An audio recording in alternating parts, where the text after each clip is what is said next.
First with breaking news. First with new information. Plus, your first alert forecast. 19 News starts now. Well, unfortunately, this is a disappointing way to start this show. After more than 7 decades, the PGA's presence in Akron is coming to an end. 70 years.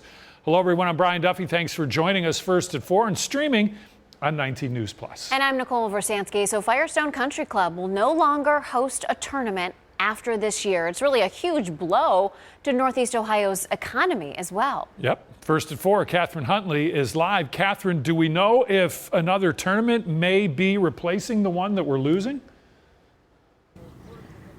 Right now, we do not know of any such tournament. I mean, the future of professional golf here in Akron, after more than 7 decades, is extremely unclear. This is a huge blow to golf fans who have depended on this tournament to see the PGA's best and brightest coming right here to Northeast Ohio. It's also a big blow to the money the tournament's brought over the years. After 72 years, the PGA Tour's presence in Akron is coming to an end. Tiger Woods, Jack Nicklaus, and virtually every PGA player you can name in the last 7 decades have played at Firestone Country Club. After 2018, the World Golf Championship with the current pro players left the area, but the Senior Players Championship took over. This summer will be the last for that Senior Players Championship, one of that tour's top tournaments. A new sponsor is taking the tournament to California next year. We reached out to Firestone Country Club, and a spokesperson responded by saying, "It was announced earlier today that this will be the final year of the Colleague Company's championship tournament at Firestone Country Club.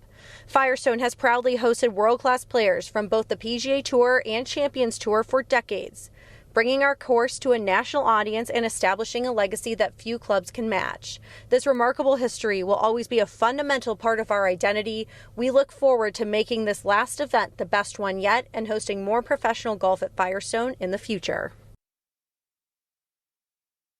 Now, last year, the Senior PGA Tournament raised more than $2 million for local charities. And from speaking with the spokesperson who represents the club, they said they are extremely eager to bring professional golf back to Firestone. However, this year will be your last chance to see some of those senior PGA people that we have looked at and watched for years and years now. That's all coming this summer and July. As far as the future, again, it's all unclear. For now, in Akron, Catherine Huntley, 19 News. Now your 19 First Alert forecast. Certified most accurate since 2004.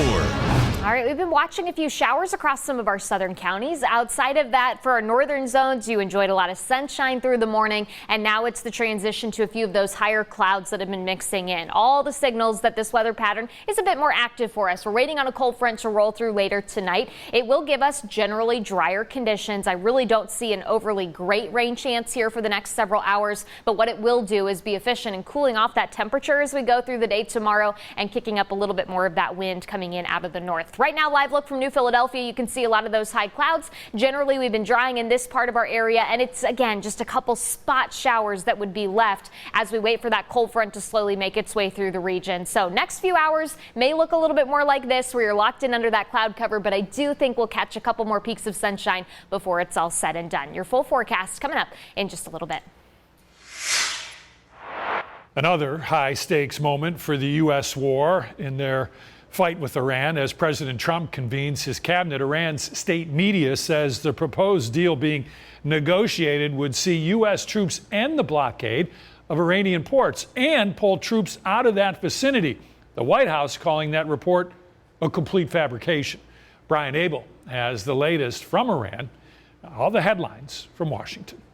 It's one of the biggest. For the first time in 2 months, President Donald Trump gathering his cabinet at the White House as high-stakes negotiations evolve over the war with Iran. They thought they were going to outweight me. You know, we'll outweight him. He's got the midterms. I don't care about the midterms. People understand it. They know that, very simple, Iran cannot have a nuclear weapon. Before the meeting, the White House Wednesday pushing back on a report by Iranian state media that outlined details of a memorandum of understanding to end the war. That report claiming the U.S. would pull back troops from the vicinity of Iran and lift the blockade of Iranian ports. In return, Iran, which controls much of the Strait of Hormuz, a main route for shipping crude from oil-rich countries to the rest of the world, would commit to returning traffic to pre-war levels within a month in cooperation with Oman, the report said. But the White House says nobody should believe what Iranian state TV puts out, calling the reports a complete fabrication. The response comes a day after the U.S. carried out what it called self-defense strikes, targeting Iranian missile launch sites and boats. As Secretary of State Marco Rubio said peace talks were being held up by disputes over wording. Trump saying this Wednesday. They're negotiating on fumes, but we'll see what happens. Maybe we have to go back and finish it. Maybe we don't. In Washington, Brian Abel reporting. Now, new information in the Mackenzie Shirilla case. The 2022 crash is featured in a new documentary, and the Cuyahoga County Prosecutor's Office is releasing a statement on the case. Police say Shirilla was driving up to 100 miles per hour before slamming into a brick wall. Dominic Russo, her boyfriend, and their friend, Davian Flanagan, died. Shirilla was sentenced to life in prison. She could get parole after 15 years. So here's today's statement from the Cuyahoga County Prosecutor's Office. Quote, Prosecutor O'Malley believes without question that Mackenzie Shirilla is guilty of murder. We are confident that any court that reviews this case will come to the same conclusion. Now to a 19 crime alert. Police are looking for a Willoughby woman. They need your help finding her. She is Elena Goodson, wanted for a felony or a violent crime. Police say do not approach her. But if you see her or have any idea where she may be, call Willoughby Police. Any tips will remain anonymous. This is a 19 First Alert breaking traffic alert. If you have a loved one who typically heads north on 77 in Newburgh Heights at this hour, they're going to be stuck on the road for 30 minutes. We have a crash that's still impacting drivers on 77 North just after Harvard Avenue. And I'll take away that banner so you can see just how slow of a go it is for drivers who are currently stuck here. They're barely moving, and that's going to be the case for a 4-mile stretch all the way back by where 77 meets 480. So if you're about to be heading north here through the Cuyahoga Heights and Newburgh Heights areas, you're only going to be seeing about 8 miles per hour tops on your speedometer. That is going to be keeping you on the road for a half hour longer than usual. So you're going to be heavy on the brakes, not just by Harvard Avenue, but like I said, all the way back to 480. So this is impacting drivers where it looks more like a parking lot than a freeway, passing Grant Avenue, south of Grant Avenue, as you can see here with that heavy red taillight march. It's going all the way back to the intersection of 71 and 480. Like I said, if you have loved ones who would typically head this way right now, give them a call to let them know to just avoid it. The side roads will be quicker than being stuck on the highway for 30 extra minutes. Well, how about free college for all of Ohio's students? Sounds great if my kids were a little younger than they are currently. A brand new piece of legislation just introduced in Columbus looks to make that happen. But who would it pay for? 19 Data journalist Dan DeRose is here with a look at the plan. Somebody's got to pay for it, right? Nothing is free in this world. You paid for college. I paid for college. But new legislation introduced earlier this month, House Bill 854, looks to give free tuition, or whether it's a 2 or 4 year program, community college, any schooling, higher education in the state of Ohio. The lawmakers, 2 Democrats, one of them from here locally, have put this together. $3 billion a year is what this would cost. So how do you pay for it?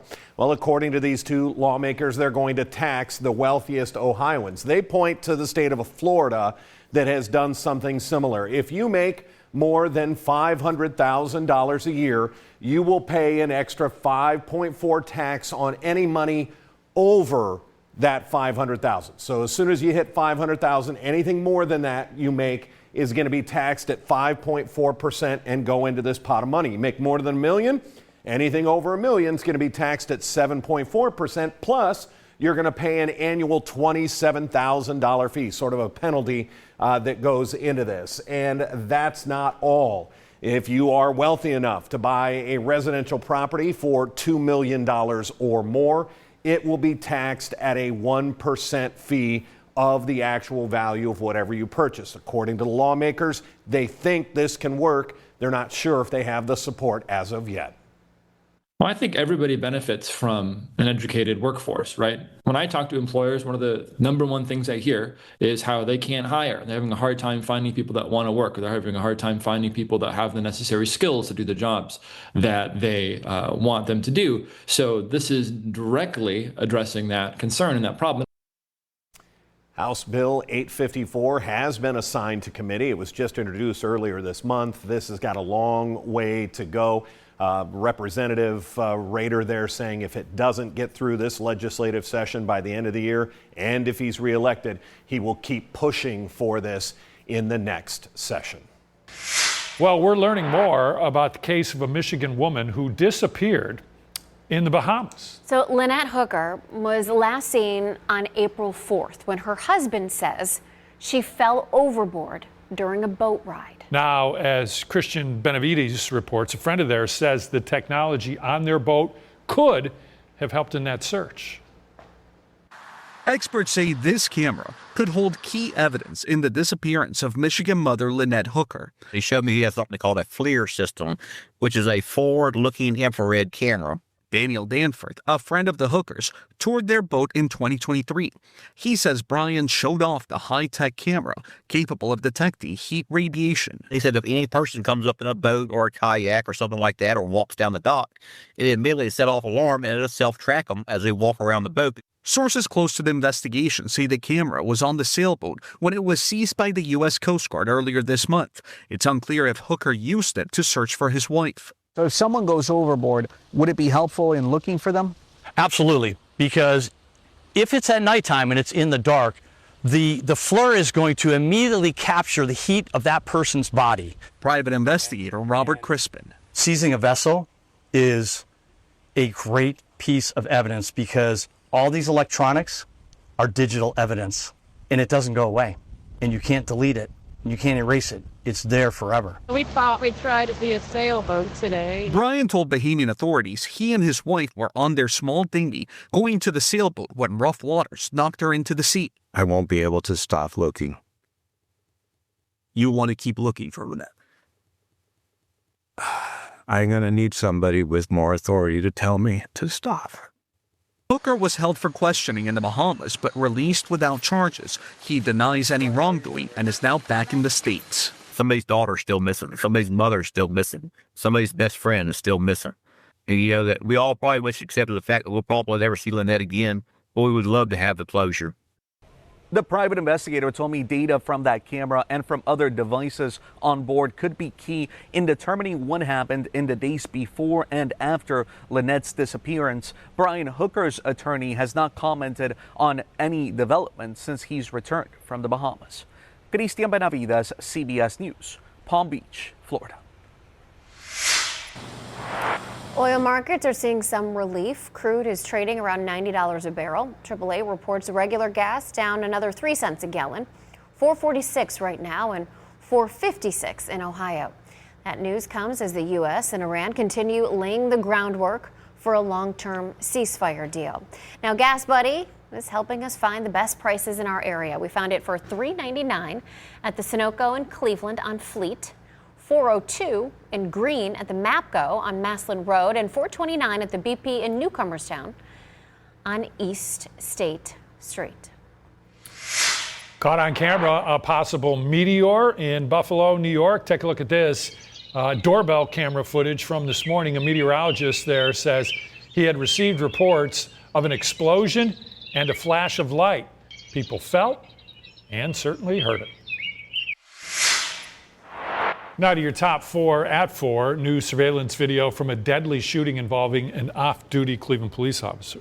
It may be disturbing to some viewers. We do want to warn you. So this video is from Park Place Apartments. You see several people in the parking lot when suddenly the victim falls to the ground. Police say an off-duty officer shot Achille Hammond during an argument. The officer is on unpaid leave during the investigation.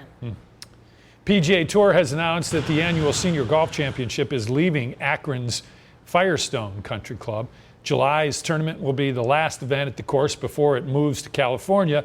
It's one of the Senior PGA Tour's biggest events of the year, and last year it raised more than $2 million for Northeast Ohio charities.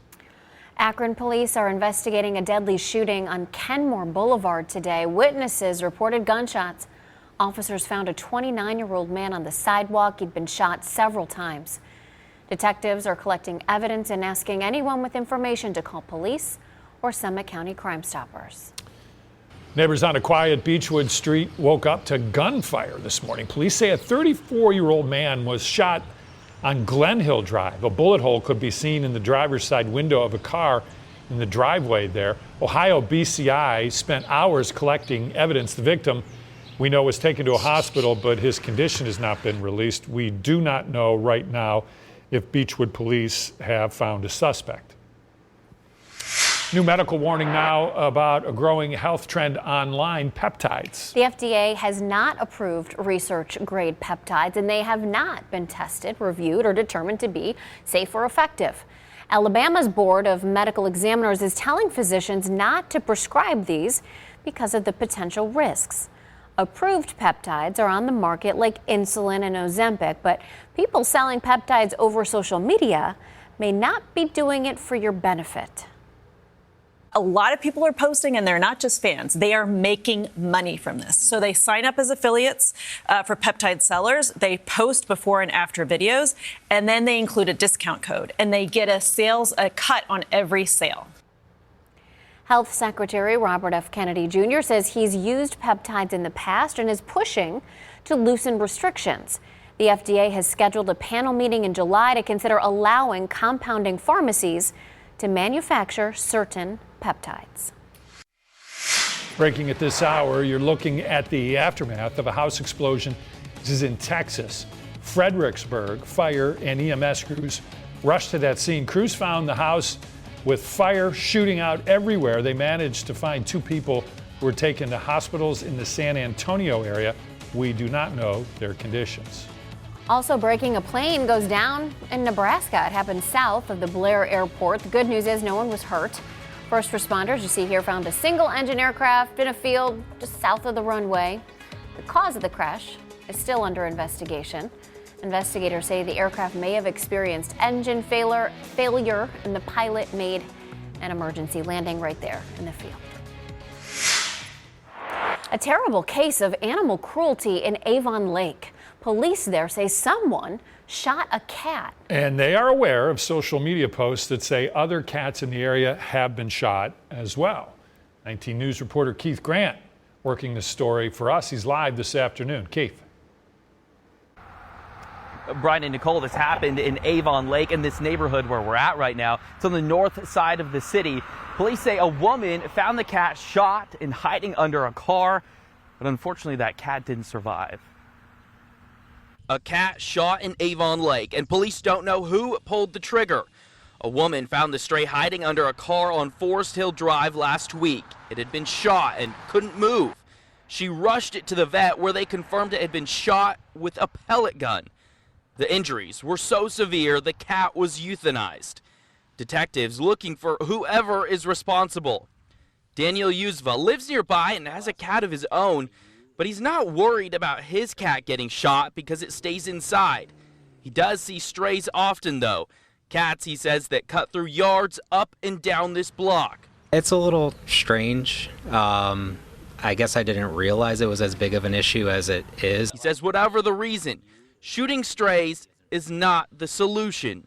Some type of capture and release, capture, spay, neuter, release type of thing would probably be better. Detectives say they have no suspect and want your help to find the person that shot the cat in this neighborhood.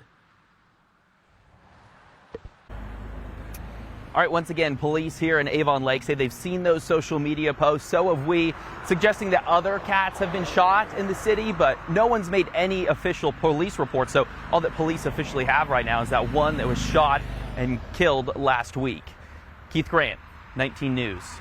Now your 19 First Alert forecast. Certified most accurate since 2004. All right, well, a little bit of moisture left on radar is out there is slowly starting to fizzle out here as we go through the last couple of hours. We're starting to get some cooler, drier air coming in from the north, and that will continue to push away any real good opportunity for rain as into what's left of essentially this afternoon and evening. We do have a lot of cloud cover. You can see that from our Jack Casino camera looking out over downtown. Again, things are kind of quiet here for now, but temperatures as that cold front comes in will start to slowly cool into the lower 70s, and I do think we will see just a little bit more sunshine return as we wait for that cold front to push to the south. Again, things are going to trend quiet for us tonight. That is going to be the main trend for us for the next few hours, and then by the time we get into tomorrow, you'll notice at best we're going to be back into the 60s, maybe a couple 70s across some of our southern counties during the afternoon, but this is that pattern reset that we've been talking about that returns through the day tomorrow and will likely last into the weekend. We'll have more on this pattern change coming up here in just a bit. Stark County Sheriff's Office is sharing dramatic dash cam video as a motorcycle safety warning. Watch this. As a rider speeds past a marked cruiser on a wet highway, loses control, and then the bike erupts into a fireball right in front of that deputy. Yeah, he of course stopped, uses his cruiser to block traffic and calls for help. Deputies say one thing likely saved the rider's life. He was wearing a helmet and he had on full protective gear. A 19 missing alert. Shaker Heights police are looking for 69-year-old Michael Garrett. He may be in danger. Police say he has dementia and walked away from a nursing home on Northfield Road around 9 last night. He never came back. He was last seen in a hospital gown. He may have possibly had a suit jacket on. If you see him, please call 911. Now your 19 First Alert traffic update. All right, looks like this crash is just starting to clear up on 77 northbound after Harvard Avenue. As you can see here, drivers are finally moving better than just about 5 miles per hour. However, the bad news is this crash is just clearing, but it caused more than 4 miles of stop and go traffic all the way back to the intersection of 77 and 480. And drivers who are still stuck here on 77 north through Cuyahoga Heights and Newburgh Heights are still going just around 5 miles per hour there. So you won't be dealing with a full half hour to your drive, but if you have a loved one who's stuck here right now, they're going to be at least 15 minutes late getting home because we still have that heavy volume that was filling up the freeway, still trying to catch back up to a better speed. That's something maybe in the double digits. And you're still going to be dealing with some of those slow goes just south of Grand Avenue and, like I said, to the intersection of 71 and 480. But if you're about to be heading out in the next few minutes and then heading onto 77 north, you won't be dealing with all of that. At least 2 people are dead. 9 others are still missing after a chemical implosion in Washington state. This is breaking news yesterday at this time. So this follows another serious event involving a chemical tank in Southern California. Jonathan Vigliotti reports. Emergency responders rushed onto the scene of this hazmat disaster Tuesday morning. Reporting the tank imploded. It looks like there's 3 people with chemical burns. After a tank with a corrosive chemical mix imploded at a paper mill in Longview, Washington. A tragedy like this affects absolutely everybody. Law enforcement confirmed at least 1 person is dead and at least 9 people, including a firefighter, suffered a range of injuries. 9 others are still unaccounted for. Officials say a massive tank ruptured, which contained a liquid known as white liqueur, a mix of chemicals used in making paper products. Fire department officials said it could cause 2nd to 3rd degree burns to the skin and can be dangerous to inhale. It's unclear how full the tank was before the implosion, but it can hold around 900,000 gallons. Officials estimate about 90,000 gallons of the chemical mixture are now left inside. Stabilizing the tank, 1, removing the liquid from inside the tank, 2, then accessing the victims that we are able to locate and recover. The cause of the rupture is not yet known. To those families, we are with you. Know that your city stands with you. You're not alone. We will support you through the darkest days and weeks ahead. Meanwhile, in Garden Grove, California, a chemical tank crisis there appears to be averted. Last night, all evacuation orders lifted, allowing 16,000 residents to return back home. Jonathan Vigliotti, CBS News, Los Angeles.